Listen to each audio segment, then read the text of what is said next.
Whenever competitive Battlefield is brought up, there will inevitably be the derisive scoff. How can we possibly have a competitive game with so many elements of RNG? This statement is the core of what you'll find in this video. By taking a look at other competitive arenas and random events found there, we can find a response to this statement. Before you listen to this commentary, I suggest that you take a look at a previous video of mine on how we can make Battlefield a more skill-based game. Many parts of this video will reference ideas stated in that one to some extent, so for the best picture, you may want to look at that one first. Or not, I guess. It's your time.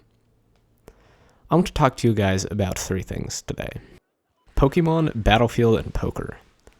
Before you look at me funny and close the video, hear me out. I'm going to tell you what all three of these games have in common, and how we can apply an understanding of it to improve our play in Battlefield. It is a fact that no competitive event occurs in a vacuum. Well, it would be nice if we could say that in a fair match, the better player always comes out on top. That's not the case. It's possible that an unlikely event can occur, and eliminate the possibility for the best player to win. But with the way probabilities work, he will come out on top eventually, though there may be some losses which could be attributed entirely to chance.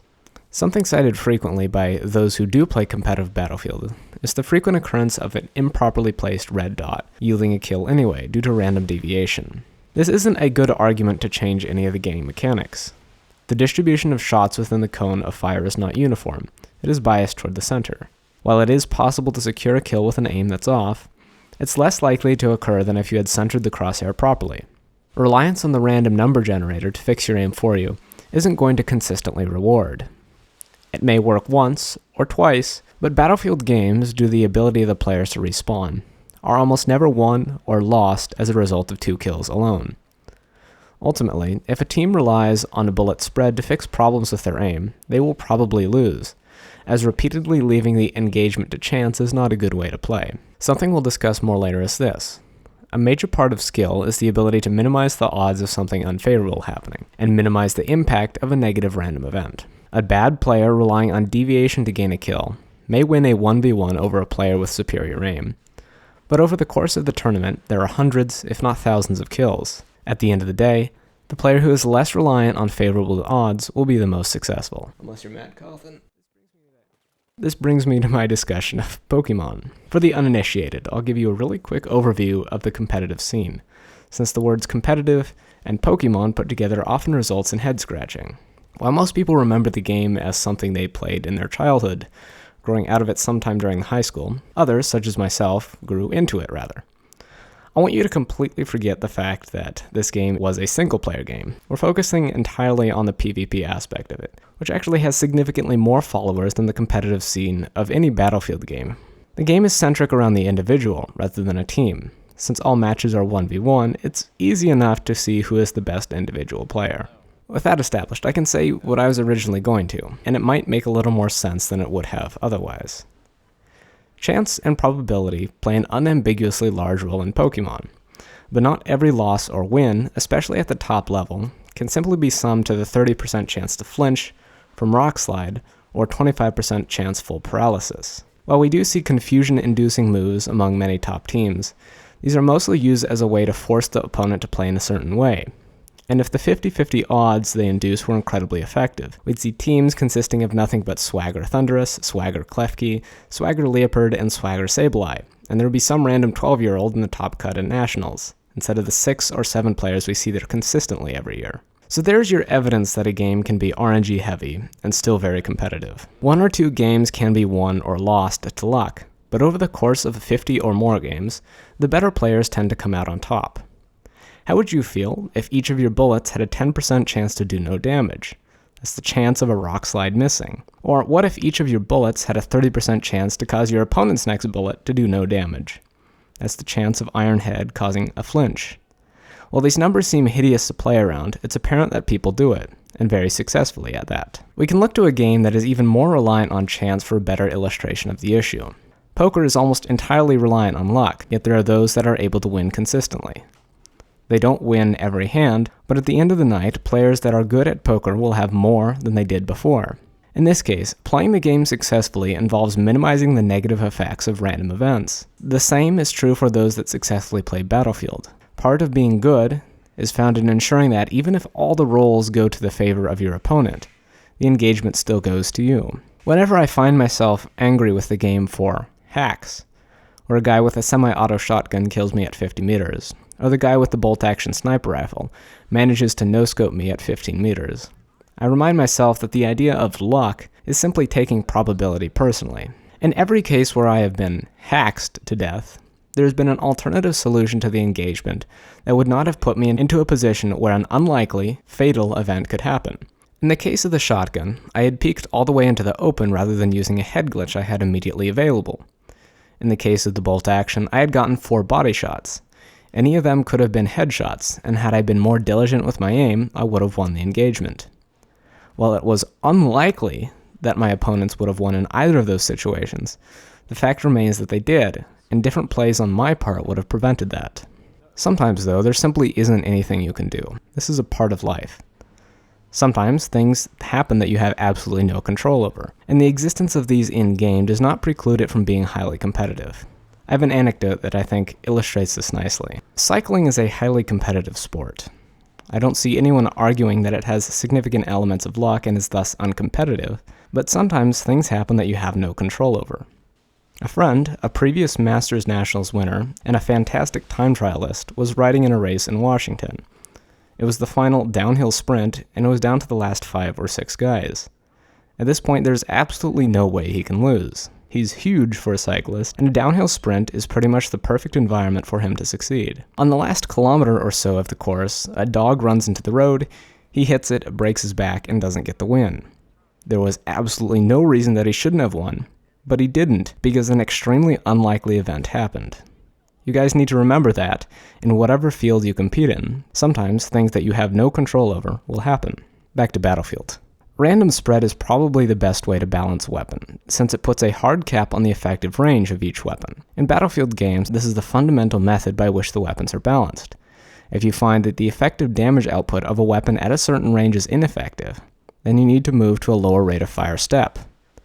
As I've said before, if we use other methods to simply increase the difficulty of certain weapons without lowering their potential effectiveness at certain ranges, we end up with a situation wherein some weapons are simply outclassed. The learning curve should never be considered as a way to balance a weapon, as at the top level, you'll end up in a situation where there exists only one viable weapon. That makes top-level play boring. Battlefield actually isn't the only game that uses bullet deviation to differentiate weapons. Ironically, CSGO is cited as the epitome of a skill-based game by those that criticize Battlefield's use of random spread.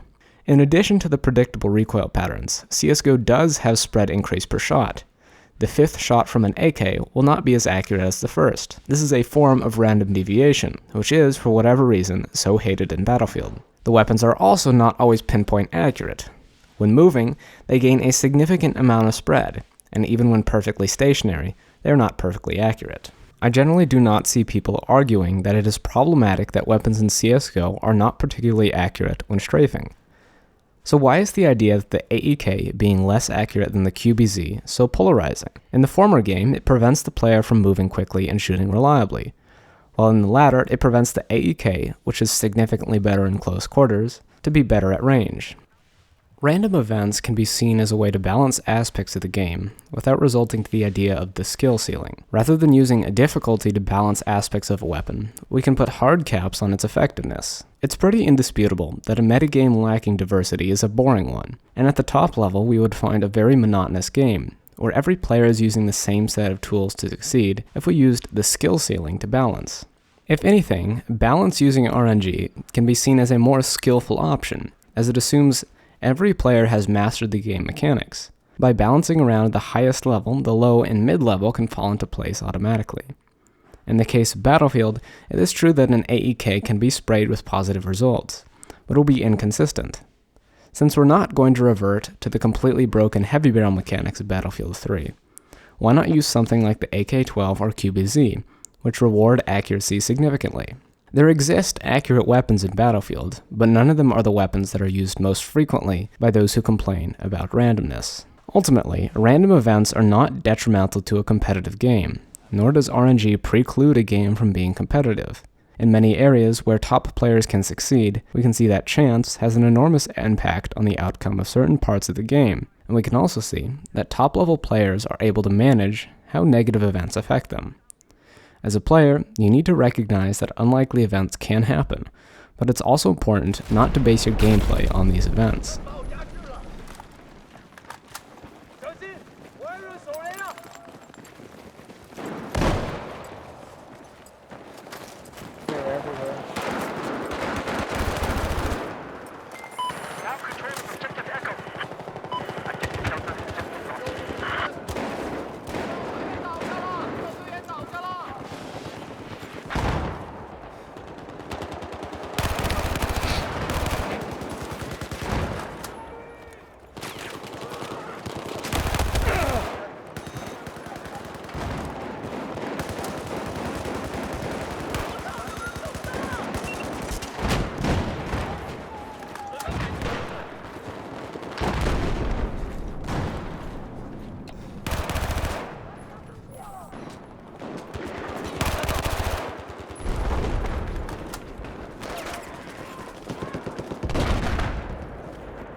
Nice. It's easy when you have good ping.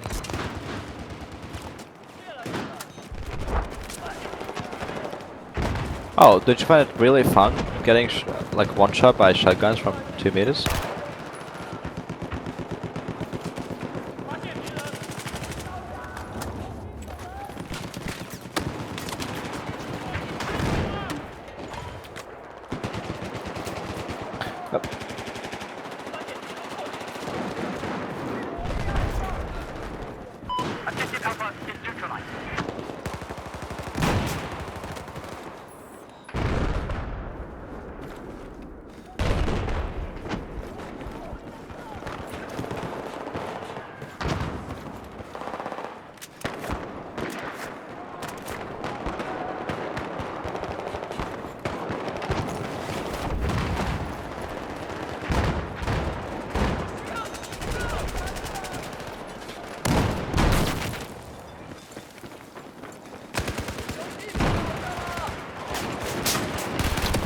Wow, I actually got killed by a right guy running 40 times on SRR. And the 20 times! I tried it myself and then the 20 times guy gets me. What is this guy?